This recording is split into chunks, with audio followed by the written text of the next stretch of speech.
Fala aí pessoal, beleza? Como é que vocês estão? No vídeo de hoje eu vou falar um pouco sobre a assembleia que o BCFF trouxe, né? Que é a incorporação dele por outro fundo imobiliário, o BTHF, né? Que é um fundo um hedge fund da própria BTG, do próprio BTG. E aqui, pessoal, o que está acontecendo e uma coisa que eu já venho falando para vocês há algum tempo. Os fundos de fundos, eles são ativos que estão meio fadados a sumir do mercado. Porque, como vocês já sabem, eu sempre venho falando isso para vocês há um bom tempo, inclusive, que eu não gosto de fundo de fundos porque eles são ativos que não trazem resultado ao longo prazo, eles são bons ativos para ganho tático. Ou seja, quando você compra ele muito descontado e vende ele próximo ao valor patrimonial, aí você consegue fazer um ganho de capital. Então, na verdade, vira um ativo de trade, não vira nenhum ativo com o próprio, como eu posso falar, o próprio objetivo de um fundo imobiliário, que é trazer renda. Então, o futuro que os fundos imobiliários estão enxergando, né, que a gente vê o mercado enxergando para os fundos de fundos, é se transformar em FOFs. O próprio o VGHF, né, que incorporou o MGFF, na verdade foi o contrário, o MGFF se deixou de ser um FOF e foi incorporado por um hedge fund. Então a ideia é porque o fundo de fundo, pessoal, ele é muito bom quando o mercado está em alta, porque ele se valoriza e se você tiver comprado em baixa. Mas a grande dificuldade de um fundo de fundo é o ganho de capital. A gente tem visto isso, eu tenho mostrado para vocês sempre que a gente analisa aqui um fundo de fundo, a dificuldade que ele tem de se manter resultado. Inclusive saiu recentemente aí o vídeo do HFOF, do CAFOF, se eu não me engano, e do HGFF, agora eu não lembro qual que eu juntei os dois no mesmo vídeo, e mostrando para vocês que para o fundo de fundos trazer resultado, ele precisa fazer ganho de capital. E como a gente está no mercado atualmente com essa taxa de juros alta, o mercado caindo e FIX caindo, fica muito difícil de um fundo de fundo trazer resultado, porque ele não consegue gerar carteira, ele não consegue vender os ativos. Embora, aqui vai um ponto, uma crítica, que eu vejo que muitos gestores de fundo, eles sentam na carteira do fundo. E a gente consegue comprovar isso quando a gente olha outros, por exemplo, fundos de papel, que tem uma grande porcentagem de fundos imobiliários na carteira, como o próprio IRDM, o CPTS, e principalmente o CPTS, que ele sempre conseguiu, mesmo em mercados de baixa, conseguiu trazer resultado com o giro de carteira. Então, mostra que dá para fazer. Porém, quando você está muito sobrecarregado, como é o caso de FOF, carregado em fundo imobiliário, se torna cada vez mais difícil. O próprio BCFF é um exemplo disso. Vocês que viram o último vídeo aí que eu gravei dele, é muito difícil, principalmente o BCFF, que tem fundos muito antigos, é difícil fazer esse giro de carteira. E além disso, ele tem uma porcentagem muito grande de fundos de papel, que ainda são mais difíceis de fazer giro. Bom, então eu vou mostrar para vocês qual que é o movimento, o que está acontecendo, e eles ainda estão na fase de assembleia, tá? Então ainda vai ter assembleia para votação se os cotistas aprovam essa movimentação. Então eu vou mostrar aqui para vocês o que saiu esse material agora foi quinta-feira à noite, né? Saiu esse material. Então, mostrando aqui que é um material de apoio para vocês entenderem. Depois a gente vai até entrar aqui para eu mostrar para vocês onde é que faz essa votação. Então eles até colocam aqui uma história, né, falando que o BCFF, né, que é o fundo de fundos mais antigo, né, o primeiro fundo de fundos da nossa indústria. Deixa eu até pegar outra aqui para fazer a marcação. É o primeiro fundo de fundos da nossa indústria. Ele completa 14 anos, né, falando que é o FOF com maior liquidez. Eles falam: o espírito por trás dessa tese nunca mudou. O que sempre nos moveu foi a busca por uma melhor extração de valor do mercado imobiliário. E aí eles colocam aqui, ó, com o passar dos anos, isso acho que é bacana, que justifica muito aquilo que eu falei. O mercado foi se aperfeiçoando e com eles novas estruturas e políticas de investimento mais modernas foram surgindo, permitindo os mandatos mais versáteis na gestão dos fundos imobiliários. E assim, mais recentemente, temos visto FOF disputar espaço, difícil concorrência com os hedge fund ou os multi-estratégia, que surgiram nos últimos anos com uma visão mais moderna e turbinada aos dos FOFs. O que é o hedge fund, pessoal? Quem acompanha aqui o canal vê que eu faço análise do VGHF, do KNHF, BCFF, do ALZM. O que é a base de um hedge fund? É aquele fundo que ele é aberto, ele pode investir em praticamente tudo.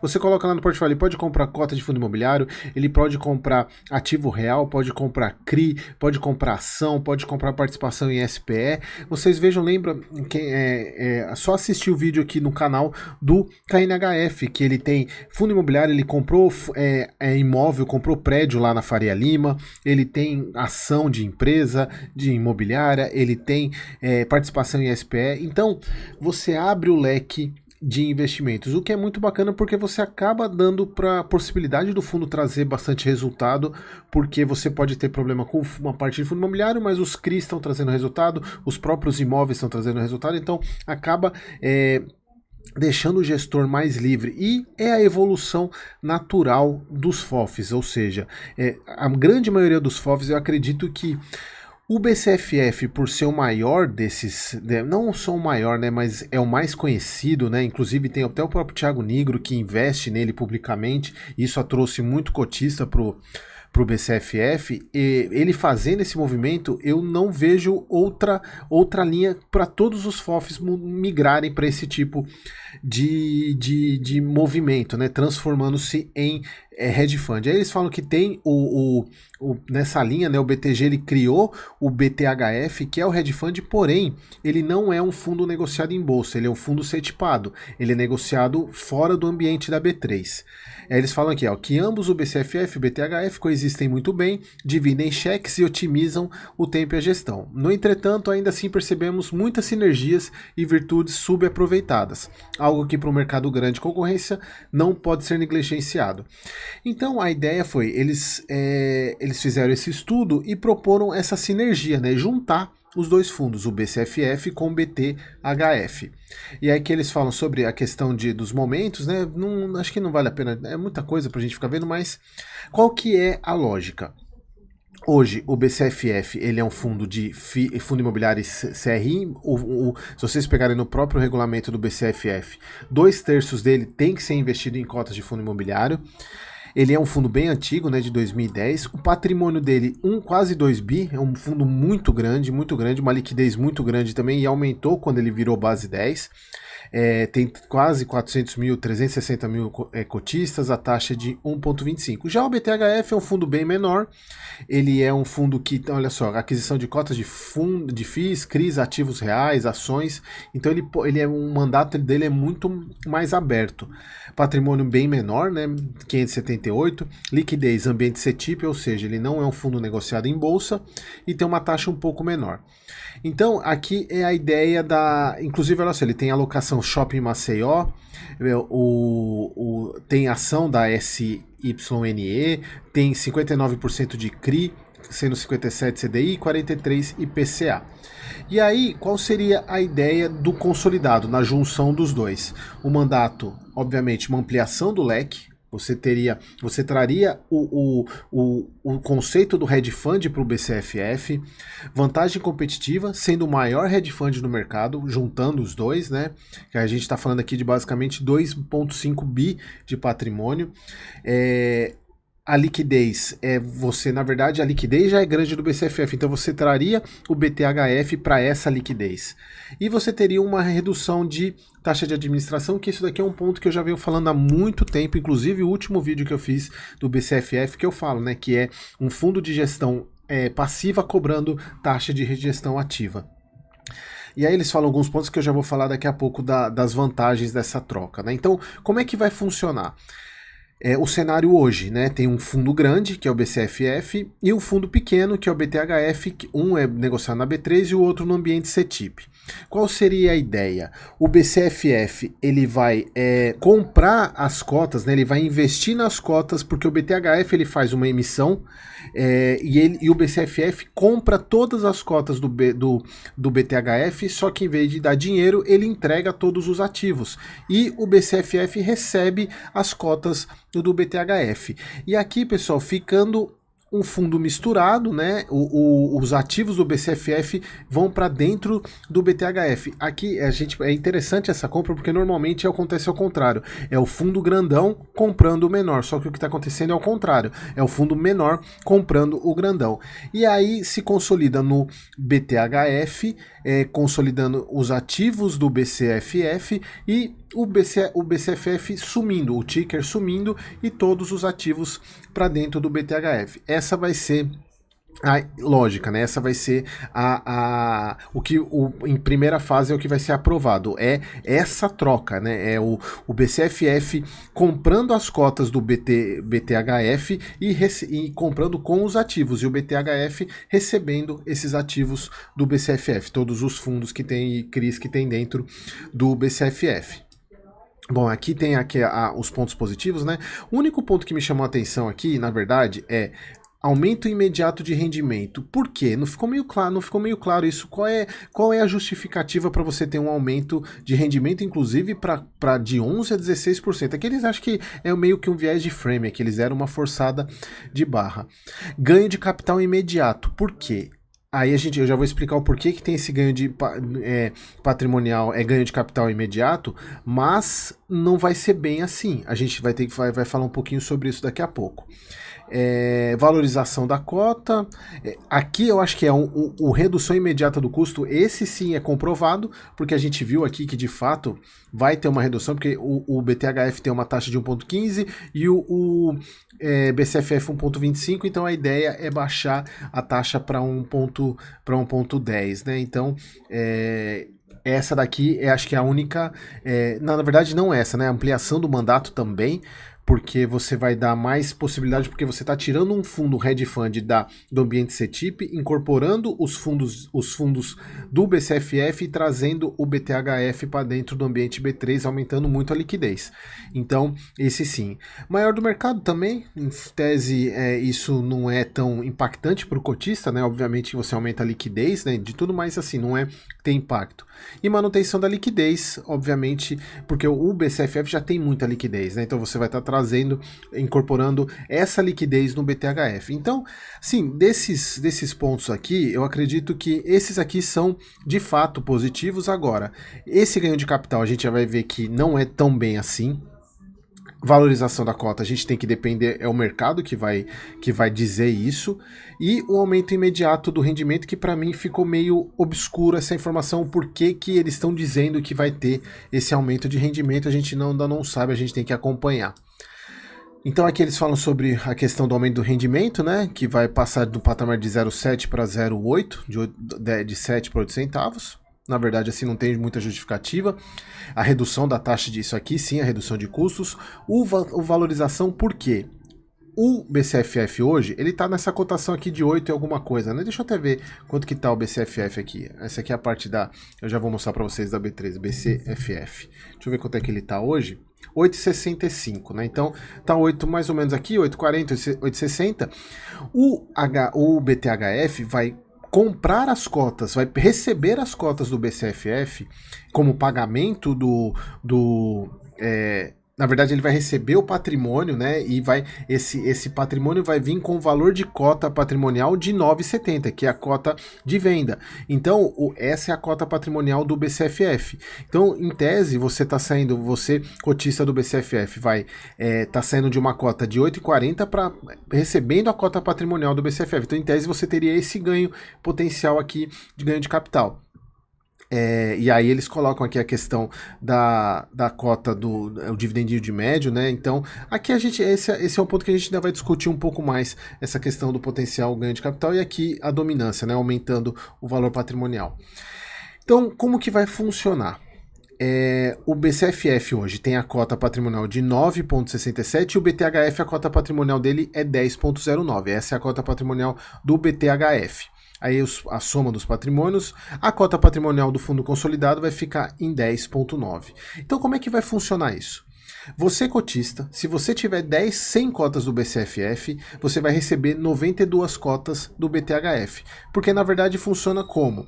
Você vai ter o 9,37, que é a cota patrimonial do BCFF, dividido pela cota patrimonial do BTHF. Então você vai ter o fator de proporção aqui, que vai dar 9,289, multiplicado pela quantidade de cotas que você tem, você vai receber as cotas 92. Só que, na verdade, você vai receber 9,89, 92 se você tiver 100 cotas, né? 92,89.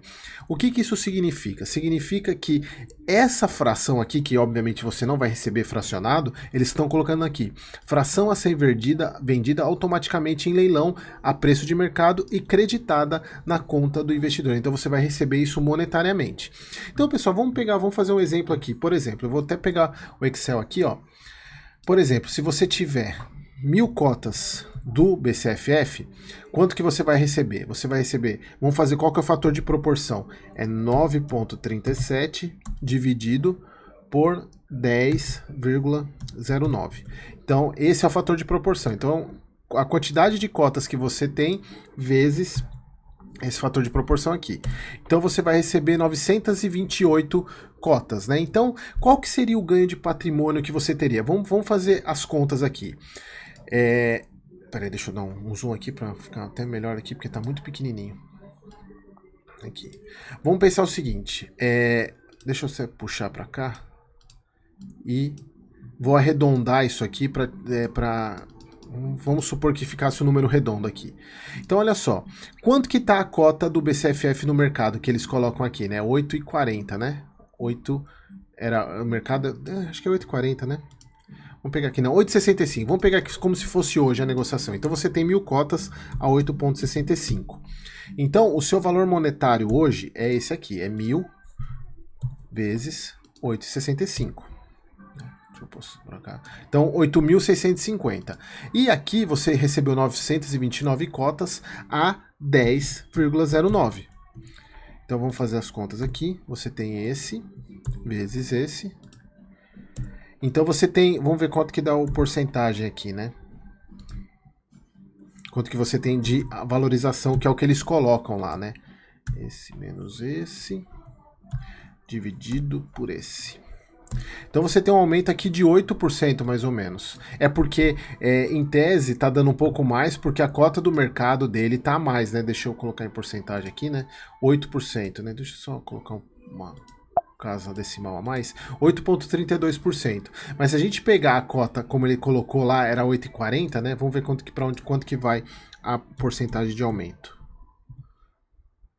11,55, que é mais ou menos o que eles falaram aqui, né, de valorização de ganho de capital, né? Aqui, ó, entre 11... Não, aqui é o rendimento. Deixa eu ver se eles têm algum lugar falando aqui de... Ó, ganho de capital imediato, tá aqui, ó, 12%. É isso aqui. É esse ganho de capital que você vai ter em tese, né? Deixa eu voltar lá no Excel. Esse é o ganho de capital que você vai ter em tese, né? Esse aumento de ganho de capital. Só que tem um ponto aqui que vai acontecer que nem, se vocês lembrarem, do BRCR com o Senesp. Que tem o ponto seguinte, olha só, aqui tem como é que funciona o esquema, né? Vai ter a consulta formal, que é o que tá no momento agora, que é os cotistas manifestarem o interesse, né? Eles têm que aprovar, e aqui é um ponto importante. Por ser uma aprovação como que eu posso dizer, uma aprovação que não precisa de um quórum simples, para isso passar, precisa de 25% dos cotistas votantes, precisa de quórum qualificado. E não vai ser fácil, tá? Para você atingir, só vocês pegarem o trabalho que a CSHG teve, né, da mudança da gestora, todos os fundos passaram, mas o trabalho de marketing, de mídia que teve que ter para ter todos os cotistas, né, os cotistas participarem para atingir esse quórum mínimo. Mas se a gente pegar as votações padrão, pessoal, não passa de 4, 5% de cotista que vota. Então, não vai ser fácil, a não ser que eles invistam mais em publicidade isso. Bom, então, aprovado, o BCFF adquire as cotas, subscreve as cotas do BTHF usando o próprio portfólio como pagamento. O BCFF fica com 100% da carteira em BTHF e o BTHF, obviamente, é o que o BCFF some e fica somente o BTHF sendo negociado na bolsa. E aqui que está o ponto que eu acho que as pessoas ainda não repararam, que é a mesma coisa. Você, cotista do BCFF, vai precisar enviar o seu custo médio. Porque lembra lá no Excel? Aqui, se a gente for pegar aqui, esse cara aqui, esse custo médio aqui, vai ser usado para saber o quanto de cotas que você vai receber. E aí que está o ponto. Olha só aqui. Nesse intervalo ficaram suspensas, na ausência... aqui, ó. Cadê? Aqui, ó. O cotista do BCFF deverá comunicar o seu custo médio em BCFF 11 para que a administradora realize o recolhimento do seu imposto de renda. Por que, meu caro gafanhoto? Porque é o seguinte, você está tendo um ganho de capital aqui, meu amigo. Você está tendo cotas a 8,04. Na verdade, o que importa é o valor monetário aqui, né? Você está tendo um ganho aqui. Então, você vai precisar informar o seu custo, o seu preço médio. A pergunta que não quer calar: como que o BTG vai cobrar isso de você? Porque no caso do Senesp, além do valor das cotas que você recebeu quando teve a cisão do Senesp e do BRCR, você, cotista, você recebeu cotas e uma quantidade monetária. Foi dessa quantidade monetária que foi abatido o valor de imposto a pagar. E tanto é que eles falavam lá que você teria que informar o seu preço médio, senão seria usado a menor cotação do BRCR da história. Aqui eles ainda não estão falando como que isso vai ser feito. Se vai ser feito naquela fração, se vai descontar naquela fração. Lembra que na fração eles até colocaram aqui, né? Cadê? Onde que eles falam aqui? Aqui, ó. A fração a ser vendida automaticamente em leilão a preço de mercado e creditada na conta do investidor. Pode ser que seja nessa fração que eles vão abater. E aqui eles não falam qual vai ser o valor, se a pessoa não enviar, qual vai ser o preço médio a ser considerado. Provavelmente, como no BRCR foi feito assim, provavelmente vai ser a menor cotação histórica. Então, fiquem atentos, você cotista, você tem que informar. Isso daqui, pessoal, lembrando, não entrou nessa fase aqui ainda. Estamos na fase de consulta, na aprovação para isso. Se for aprovado, aí sim vai entrar essa questão. Se a gente pode ver aqui, pessoal, está em 30 dias essa consulta.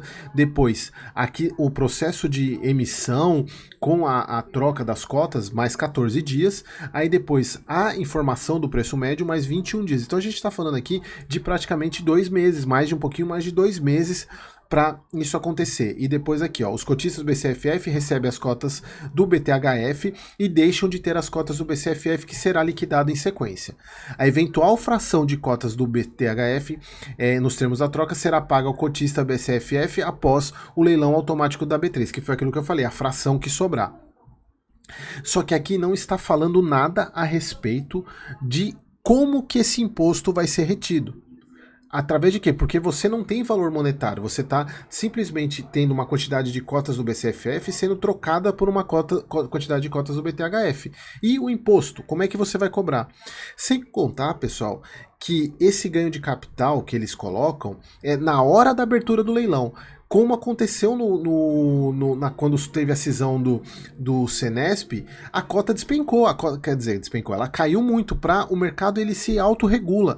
Então, como você está tendo, provavelmente as pessoas que do BCFF, que eu vejo que é um movimento interessante para quem quer se desfazer do BCFF e tá com um preço médio elevado, né, por causa da queda dos FOFs, dos próprios fundos imobiliários. É uma chance, inclusive, do cotista empatar, pode ser que ele empate. Então, provavelmente, na hora que liberar a negociação do BTHF, a pressão vendedora vai ser muito grande e esse ganho de capital que eles colocam lá, ele vai desaparecer muito rápido.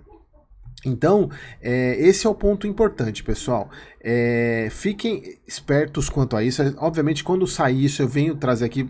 Provavelmente o BTG deve trazer mais informação, mas se a gente for se basear em como foi a comunicação do BRCR, cara, a gente tá perdido. Eu não tô perdido porque eu não sou cotista, né?